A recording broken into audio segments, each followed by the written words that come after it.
सैकड़ों बार आकर महादेव जी भी कहें कि अपने गुरुदेव के वचन छोड़ दो, तो मैं अपने गुरुदेव के वचनों का त्याग करने वाली नहीं। आप जा सकते हैं। बहुत जगत में कुंवारी कन्याएं और कुंवारे वर हैं, उनका ब्याह करा दीजिए। मेरी तो केवल एक ही बात रहेगी, हर जन्म महादेव जी के लिए।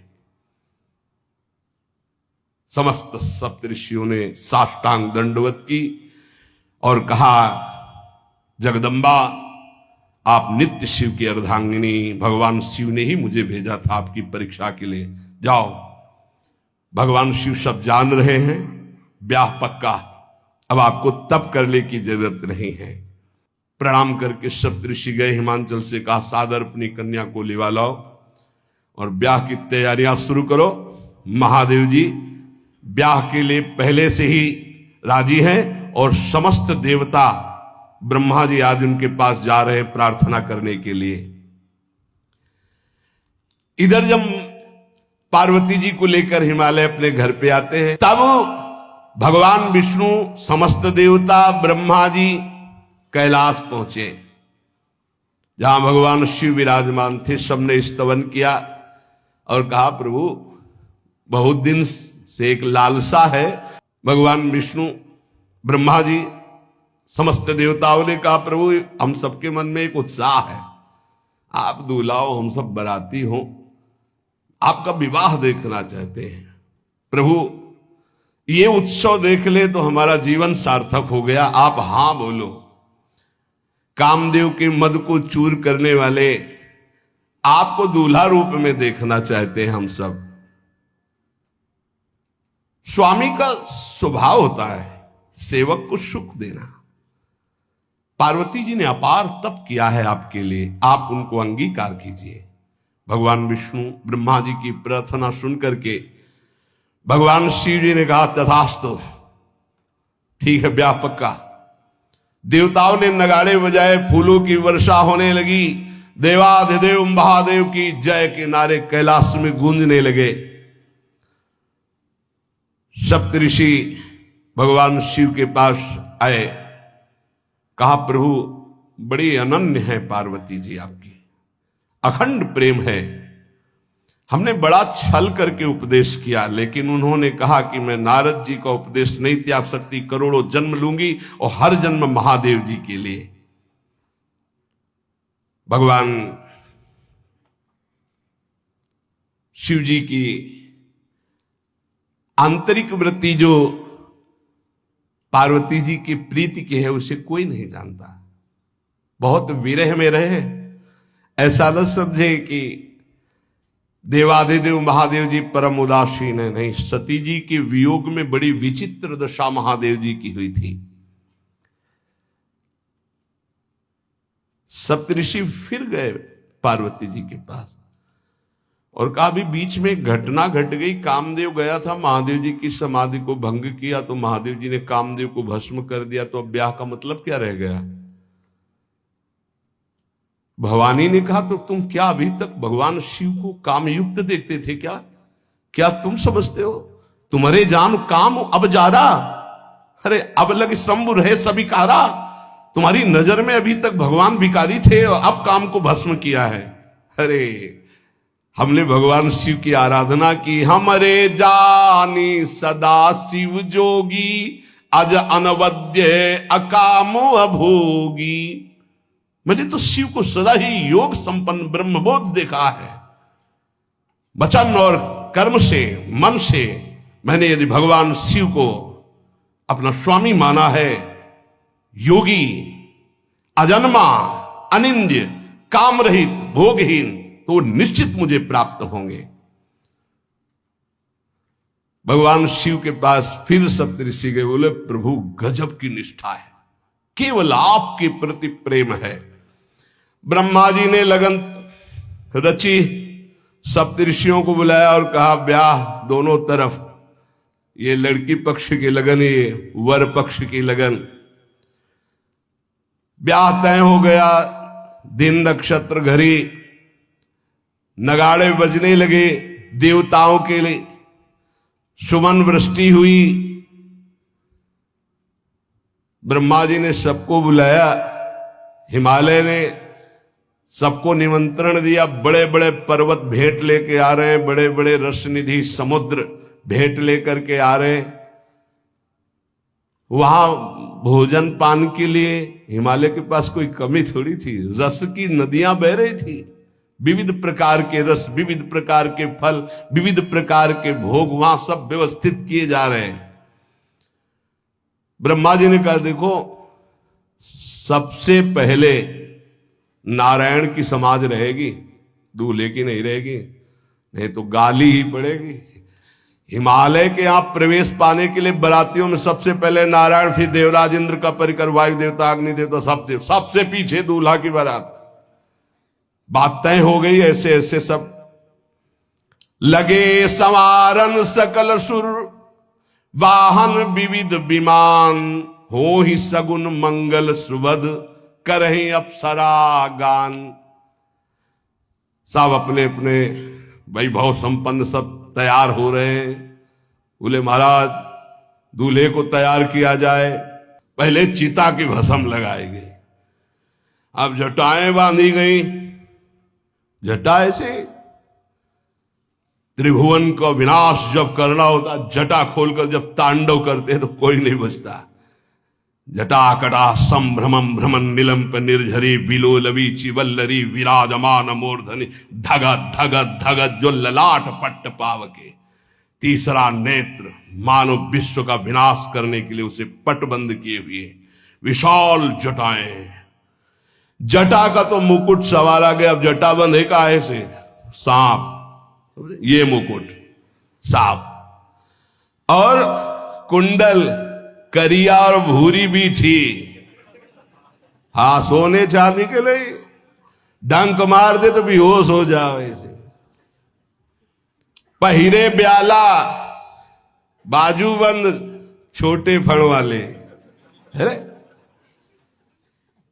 कोई पनिहा, कोई दुमहा ऐसे, और ऐसे जनेऊ वासुकी नाग, गले के माला भगवान का विभूत, ऐसा स्वरूप है। और शेर की छाल नीचे, शशि ललाट, द्वितीया का चंद्र, शशि ललाट, ये मुकुट द्वितीय का चंद्रमा, सुंदर सिर गंगा, भगवती गंगा फवारे ले उठते जटा के बीच से गंगा जी। नयन तीन, माथे वाला बंद है, दो खुले हैं। उपवीत भुजंगा, जनेऊ वासुकी नाग, गरल कंठ, नीलकंठ विष यहां रोके हुए, और मुंडों की माला, हाथ में त्रिशूल, डमरू बंधा हुआ, नंदकेश्वर पे सवार। बोले ऐसे दूल्हा के लिए दुल्हन तो त्रिभुवन में नहीं मिलेगी, ऐसा दूल्हा दुल्हन का मिलेगी। अच्छा, दूल्हा सज गया, ब्रह्मा जी ने देखा, बोले महाराज आगे आपकी सवारी। नारायण भगवान उनके चतुर्भुज पार्षद, शोभा सुगंध सौरभ, आगे गरुण पे सवार, पीछे हंस पे सवार ब्रह्मा जी अपना परिकर, देवराज इंद्र, भगवान विष्णु जी दूल्हे की तरफ देखे, बोले महाराज विष्णु कहा अस बिहस तब बोल, सकल दिशराज बिलग बिलग होई, चलो सब निज निज सहित समाज। कोई भी दूल्हे के पास मत फटको, पीछे रहने दो, सब अलग अलग समाज चलो, नहीं पानी नहीं मिलेगा हिमालय के अगर आगे ये हुई तो। अब तो वर अनुहारी बरात न भाई, हंसी करहियो परपुर जाई। नारायण ने कहा कि दूल्हा के अनुरूप ही हम सब बराती नहीं भैया, दूल्हा सबसे पीछे, सब बराती क्रम से पहले हम, फिर ब्रह्मा जी, फिर देवराज इंद्र, ऐसे सब। भगवान शिव ने कहा तुम अपने पार्षद सब लिए हो, तो हम बुलाते हैं। श्रृंगी निकाली, जे ही बजाया तो भगवान शिव के पार्षद आ गए। शिव अनुशासन सुनि सब आए, प्रभुपद जलज शीस तिन जय हो महाराज की आज्ञा करो। अरे बोले विवाह हमारा बहुत दिलों से आओ। भुचप्पा जैसे देखो ना, अगिया बैताल। हाँ अब कैसे शिव के बराती हैं, जरा ये आगे पार्टी तो निकल गई बंदनी।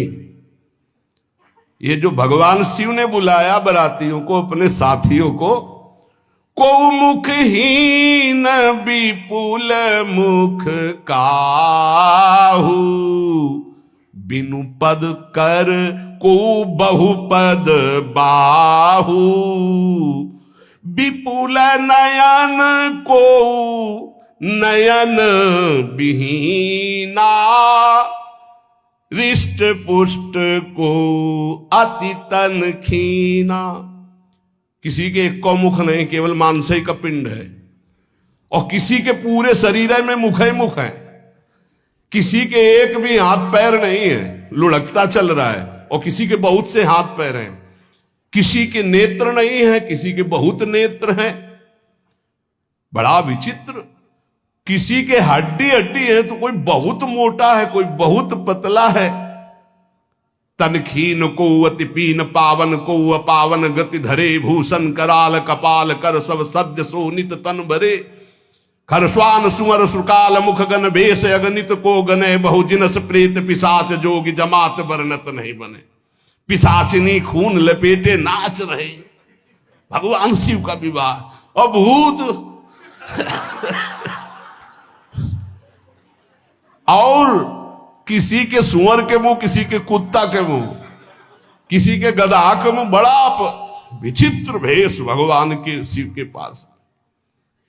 नाचहि गावें गीत, कौन अप्सरा गंधर्व नहीं, परम तरंगी भूत हो, ऐसे बच रहा है। ये गाल हो रहा है, हड्डी हड्डी है भूत की। भगवान शिव के सामने नाच रहा है, गाल। कैसा शोभा होगी। खून लपेटे पिशाचिनी, अगिया बैताल, रोड लाइट, अगिया बैताल, भगवान शिव की बारात। भूत प्रेत बड़े मौजियल, स्वामी का विवाह हो रहा है, खूब छिड़क कर नाच रहे। देख ले तो मूर्छा आ जाए। अब बनी है बारात, तो जस दूल्हा तस बनी बराता।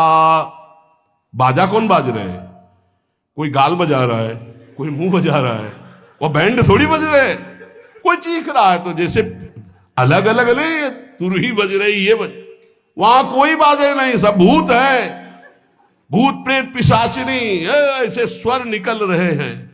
अब भगवान शिव चले नंदिके पर सवार होकर, जस दूल्हा तस बनी बराता। हिमालय बड़े उत्सव में है। देवाधिदेव महादेव जी की महिमा हिमालय की पत्नी से नारद जी ने सब सुना रखी है। अब तो जितने भी सुंदर सुंदर सब पदार्थ, सब व्यवस्थाएं, सब किए, हाथ जोड़े खड़े हैं। जगदम्बा जहां विराजमान है, वहां सिद्धियों की कौन सी कमी है। ये हुआ कि जय हो बारात पधार रही है, सामवेद का गान करते हुए गरुड़ पर विराजमान भगवान नारायण। सब हिमालय वासी ओहो धन्य है, धन्य।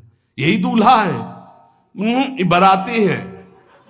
दूल्हा तो भी बहुत है, सुंदर हो गए, सब देख के लुभायमान हो गए। नारायण परिकर सब।